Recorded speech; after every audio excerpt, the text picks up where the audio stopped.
Okay, today's tips are on the one-handed backhand. The first thing you've got to remember with the one-handed backhand is that the shot has to be effortless. If you're working harder with your one-handed backhand than you are with your forehand, you're doing something wrong. You've really got to loosen up the hitting arm, think spaghetti, and just really get the racket moving. Okay, the key to this one-handed backhand is to keep the upper back, the hitting shoulder, and the upper arm as loose as possible.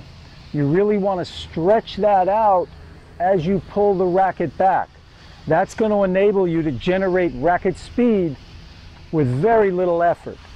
It's kind of like pulling that rubber band. You know, you pull, when I stretch it out, it's like I'm pulling that rubber band. See, I'm pulling the rubber band and then I just let it go from there. Now, the other thing you might want to also consider is the grip. Many players, let's say they've got a standard Eastern backhand grip and the racket is vertical at this point. I think if you turn it a little more, if you use the non-hitting hand, loosen the grip, close the face, see how I close the face? Now my hand is over more. This is more of a semi-Western backhand grip. Gustavo Kuerten made this grip famous, one of the best backhands of all time. Way over on the grip, but generated tremendous racket speed with that, lots of topspin. It's also much easier to get the topspin. But remember, when you close the face, as with a forehand or any, with your ground strokes, you have to swing low to high. So you've got to come down a foot below the contact point.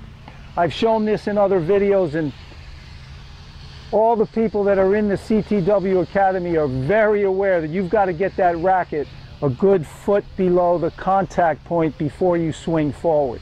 So remember that. Anytime you're hitting forehands or backhands from the baseline, you've got to go low to high.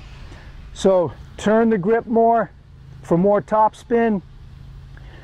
It'll also prevent you from hitting the ball long, but you have to make sure you get that good foot below to give yourself safe net clearance. But the key, again, upper back, upper arm. See here. See how I've got that stretched out? I'm looking over my shoulder here, okay? That's stretched out, and that enables me to get the speed with very, very little effort. You look at Federer's backhand, not a lot of effort there. Great technique.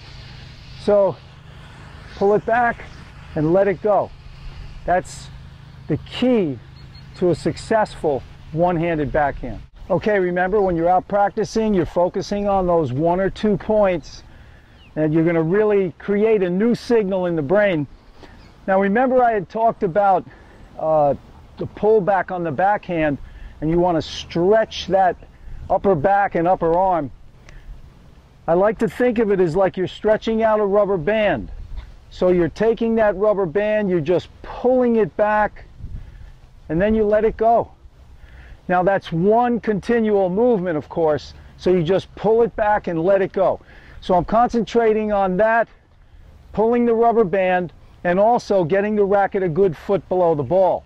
So I'm going to turn, I'm here, now I'm going to stretch it out and drop it down. Stretch it out, drop it down, and then I just let it fly. So remember, 1 or 2 points and that's it. Never go beyond 2. Okay, I've started my take back, but from here, this is where I'll really stretch out that upper back and upper arm. Okay, at this point, I've pulled the rubber band, I've stretched out the upper back and upper arm. Now I'm just going to let it fly from here.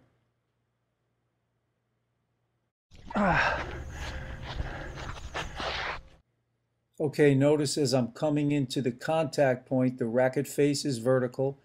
I'm making contact out in front, a good foot in front of my lead foot.